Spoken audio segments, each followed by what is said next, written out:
let's take a look at the top headlines this hour. US President Donald Trump has stated that he may invoke the Insurrection Act to legitimize his deployment of National Guard troops to major American cities.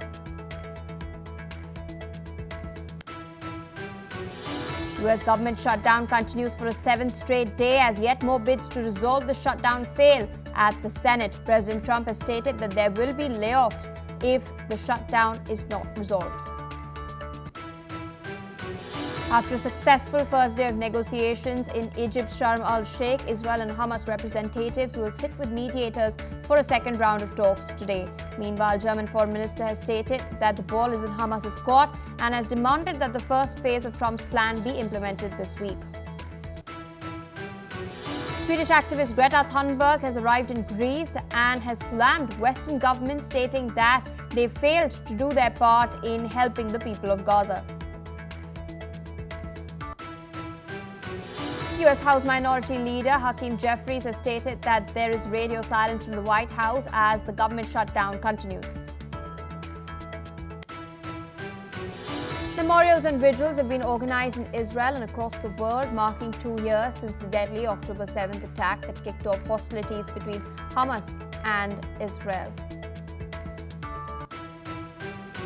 Canadian Prime Minister Mark Carney has landed in Washington, D.C. ahead of his scheduled talks with US President Donald Trump. The talks are expected to center on America's tariffs, which are hitting the Canadian economy hard.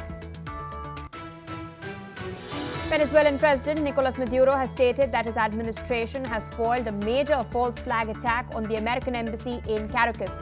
He's also said that the USA has appreciated his initiative to inform them.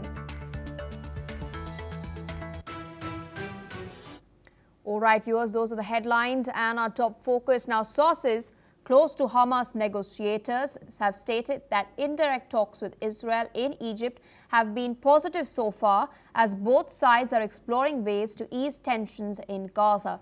The discussions, held in the Egyptian town of Sharm el-Sheikh, lasted about 4 hours on Monday night and are expected to resume very shortly. Mediators from Egypt are leading the indirect negotiations aimed at de-escalating violence and addressing humanitarian concerns in the war-torn Gaza. Now, talks are coming amid mounting international pressure for a lasting ceasefire and improved aid access into Gaza.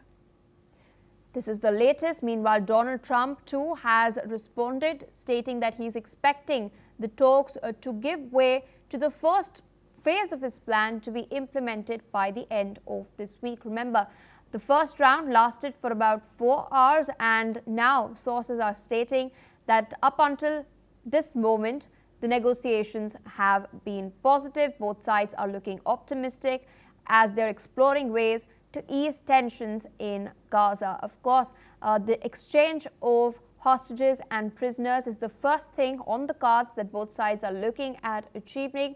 In the meantime, Hamas has in fact made it very clear that it will not be disarming. It has meanwhile also stated and accepted the formation of a technocratic Palestinian leadership in order to govern Gaza after the war ends. But this is, of course, the very first step of the plan that is now in motion. Trump is expecting this plan to be implemented by the end of this week. Remember, it's been 2 years now since the war broke out after the attack against Israeli civilians at a music festival where more than 370 people had lost their lives. Meanwhile, hostilities escalated to the point where more than 65,000 Palestinian civilians have lost their lives in Gaza.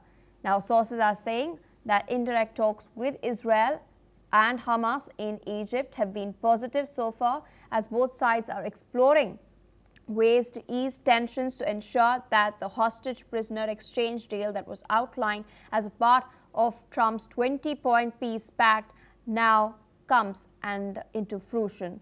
Meanwhile, mediators from Egypt are leading these indirect negotiations that are aimed at de-escalating violence and addressing humanitarian concerns in war-torn Gaza. The United Nations has in fact clearly pointed out to the fact that there is a famine that the people of Gaza are suffering through at the moment.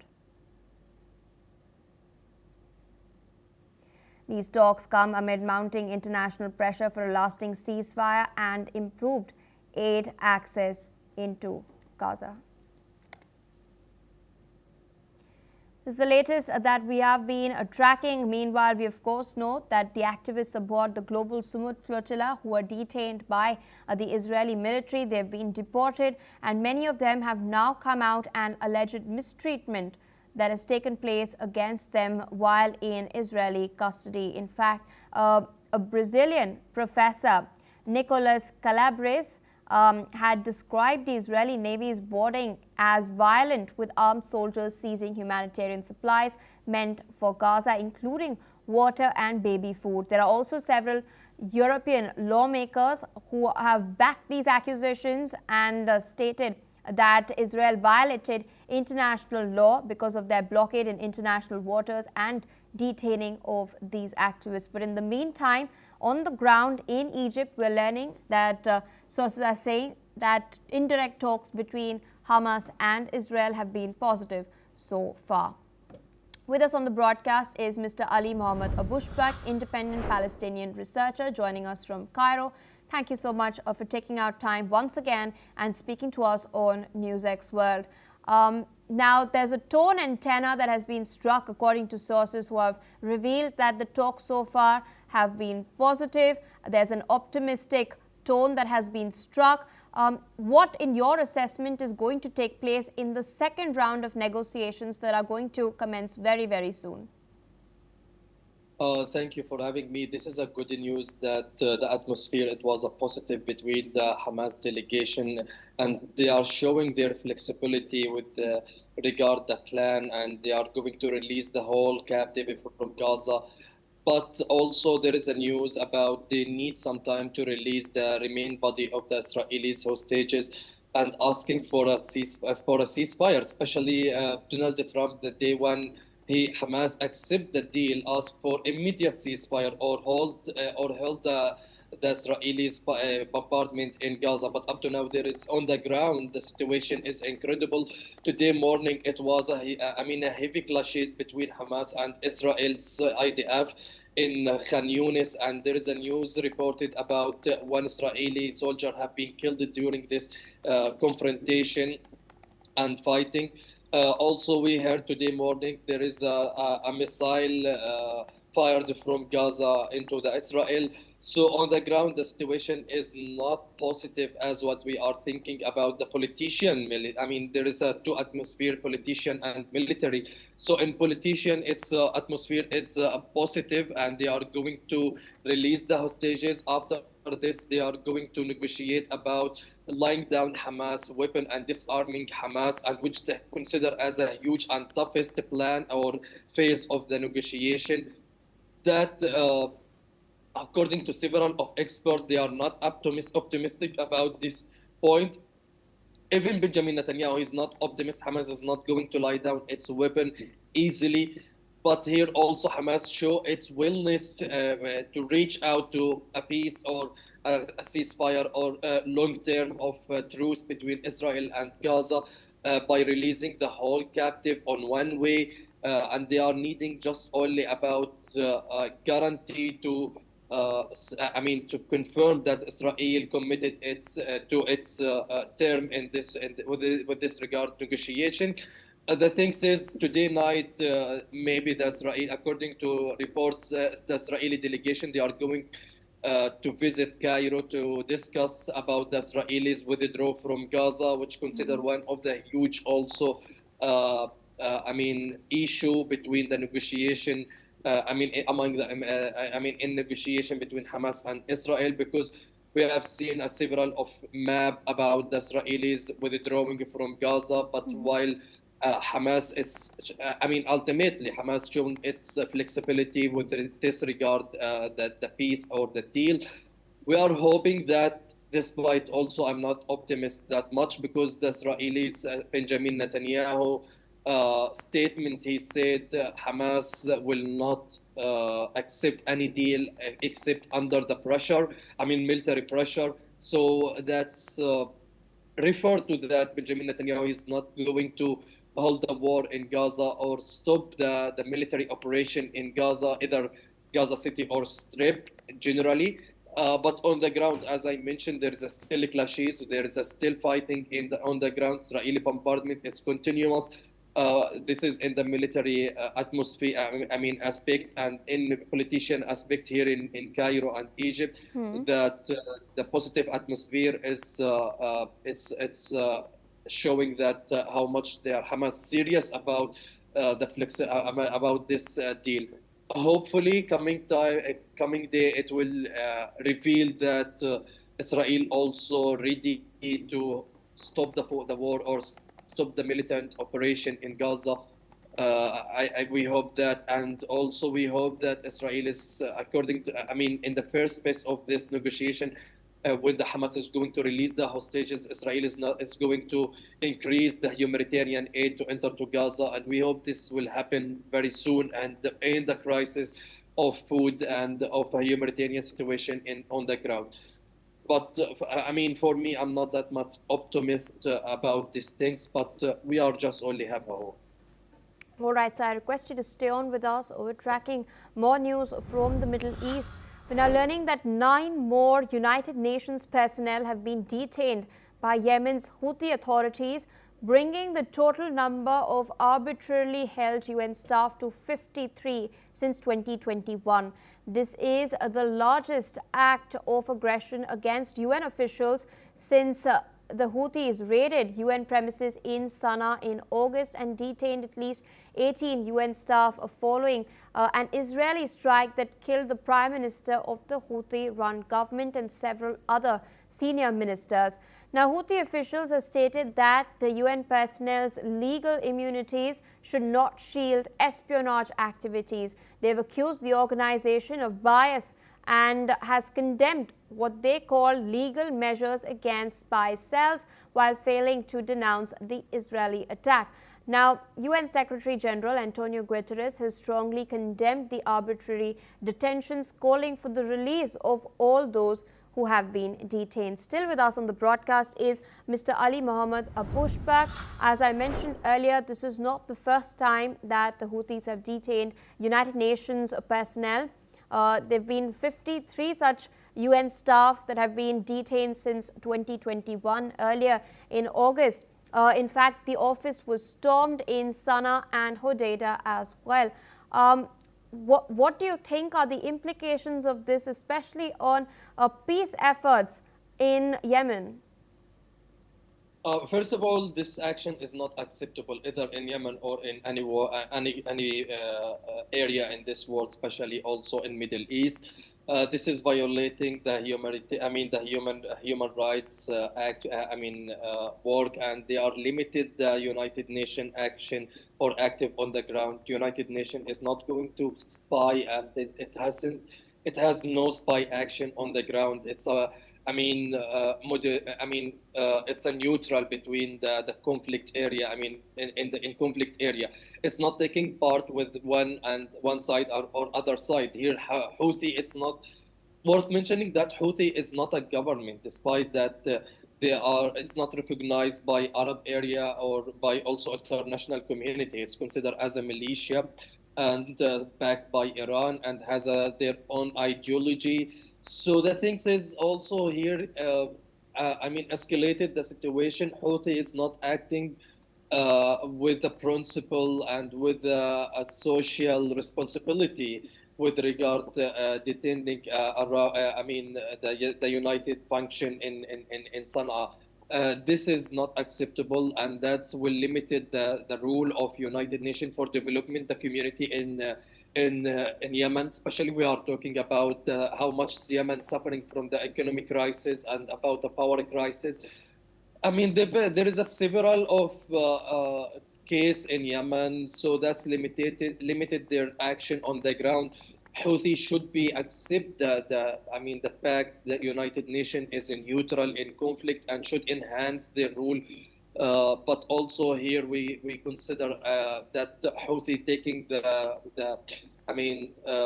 they are taking the orders from Iran after the Iran disbelief on the international community, so it's acting like a militia.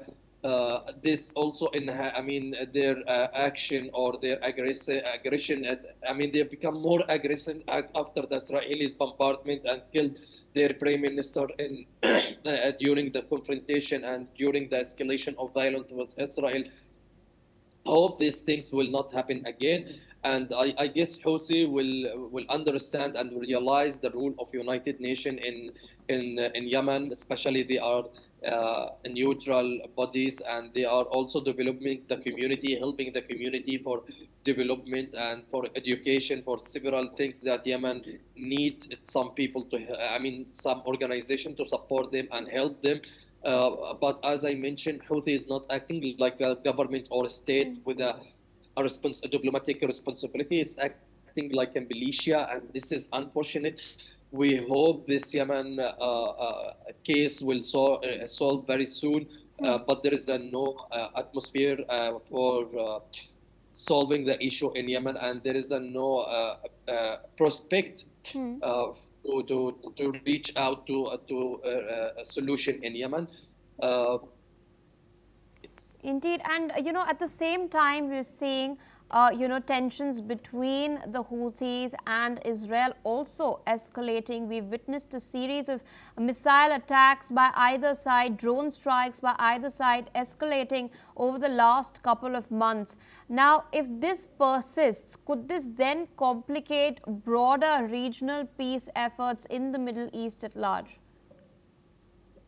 In my opinion, Houthi and Israel's confrontation and fighting will stop the time when Israel stopped the war in Gaza. And Houthi was very clear in this point. He said they are supporting Gaza. They are also there is a statement for the spokesman of Houthi. He said our weapon, it's Hamas weapon as well. If Hamas is going to disarm and lie down its weapon and leave the weapon for anybody, either to Palestinian body or Arabic bodies who's collecting the weapon. Houthi said our weapon, it's yours weapon for Hamas. So Houthi is very clear in this point. Once the day when Israel and the peace will be in Gaza, they will stop the war the attack against Israel. And also we have seen there is any confrontation was before the 7th of October 2023 between Houthi and Israel. Maybe there was a war tension between Israel and Yemen, but also it was the last arena that Israel expect that Houthi is going to attack Israel, because it's a far, and Houthi has a conflict with Saudi Arabia, and Israel didn't expected that. But during the war with Gaza and the Israelis' violation on the ground, so Houthi backed Hamas and the Palestinian in Gaza, because they are also the significant supporter or significant resources for them is Iran, and they are supporting them. Hezbollah took the hard lesson after assassinated Hassan Nasrallah and left the fighting and the battlefield very early after the assassination of Hassan Nasrallah, and damaged and demolished its weapon military ability. But in Hezbollah, in Ansarullah Houthi, the things is very different. Israel has no information, has no intelligence service on the ground in Yemen, so that's make it more difficult for Israel. In my opinion, that will happen. The peace will happen, and the we can't say ceasefire because they are not in direct confrontation between Houthi and Israel. But I guess that peace will happen once the day when the peace in Gaza will apply, and that will stop the war in Gaza. Ansarullah al-Houthi will stop this attack against Israel and will stop this kind of attack to Israel. All right, so with that, I would like to thank you for taking our time, joining us and sharing your analysis. Meanwhile, viewers, we're shifting focus away from the Middle East towards what's happening in Argentina. Now, in Argentina, supporters and opponents of President Javier Milei clashed outside an arena during the launch of his new book. Police intervened as tensions rose between the two sides, with clashes breaking out near the venue. Demonstrators have accused Milei of deepening the country's economic hardship, while his supporters have hailed him as a reformer, freeing the country from decades of political decay. Now, this confrontation reflects growing divisions over Milei's sweeping economic reforms and his combative political style. Listen in to what some of the protesters have had to say. La casta se terminó. Queremos un país decente, basta de corrupción y con libertad. Gente que trabaje, gente que no mendigue, gente que no viva echado cuando el país sale a laburar. Entonces nosotros estamos presentes para apoyarlos. A los cristianos les digo, esta es una elección para la parte interior. Es fundamental que apoyemos nosotros los cristianos por la familia, por el no nacido, por la unidad. Sí, y estoy ganando 300.000 pesos. ¿Y qué más te puedo decir? Si yo no me puedo ir a un cine, me vengo acá a protestar, ¿me entendés? Aparte, esta gente nos está dejando en la...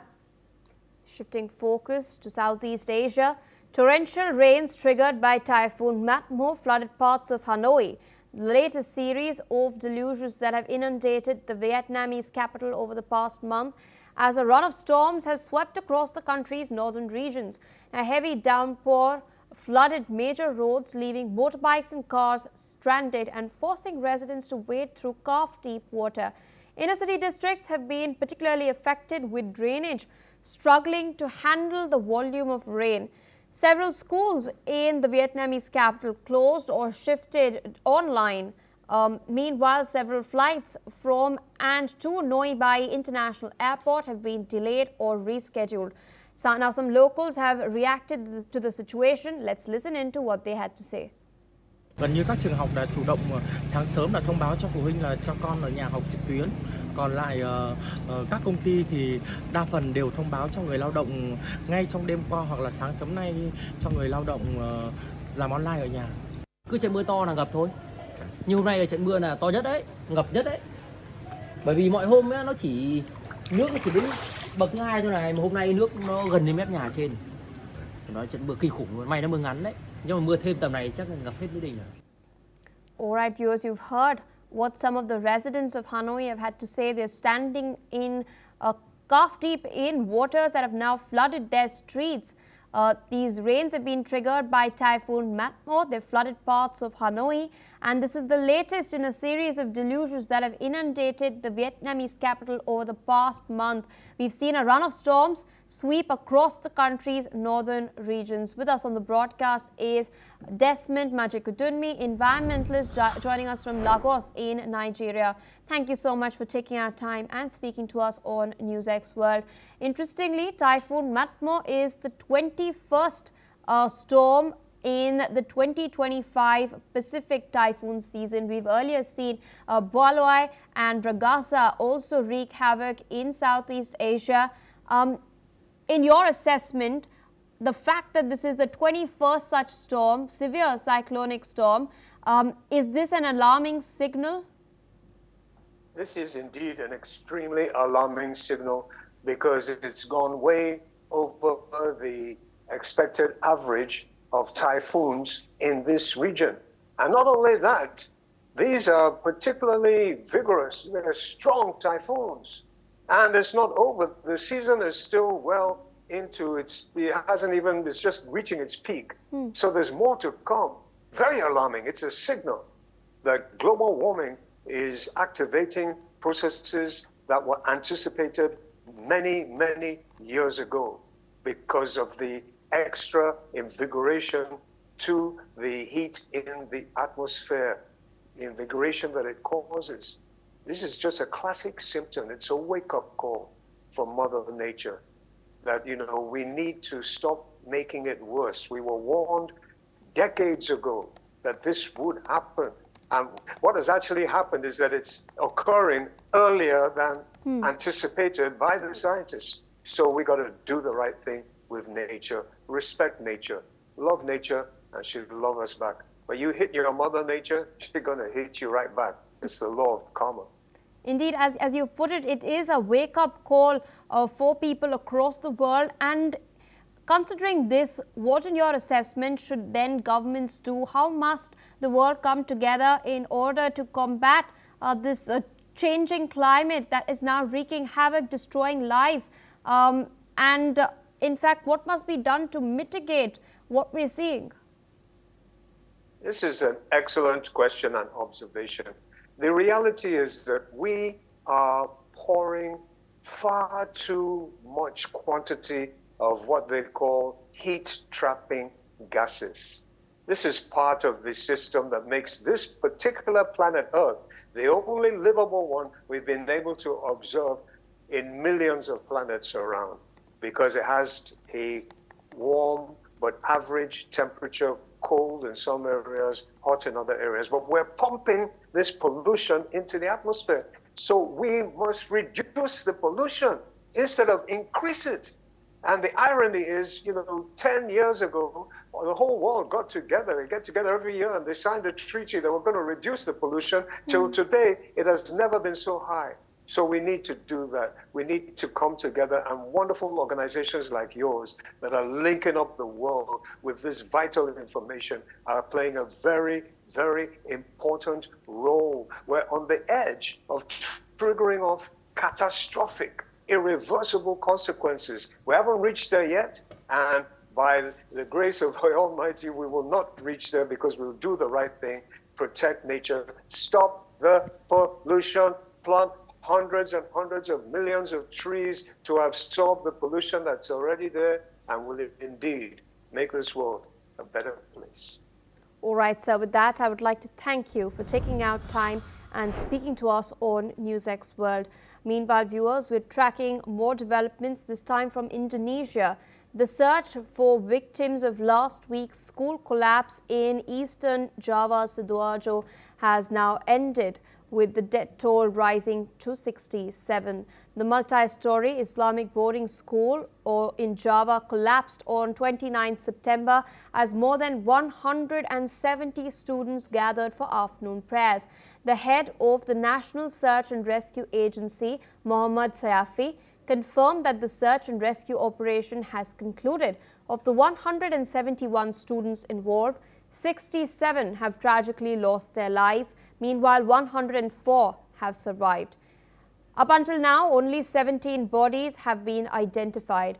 Meanwhile, rescuers cleared all rubble and have stated that it is highly unlikely that any additional victims remain in the debris. Investigators are examining the cause, with initial indications pointing to substandard construction. Here's what the director of the rescue agency had to say. Sekarang di area tersebut sudah rata dengan tanah dan sangat kecil kemungkinan masih ada jenazah di situ. All right, viewers, with that, it's a wrap on this bulletin. More news and updates on the other side. Stay tuned on NewsX World.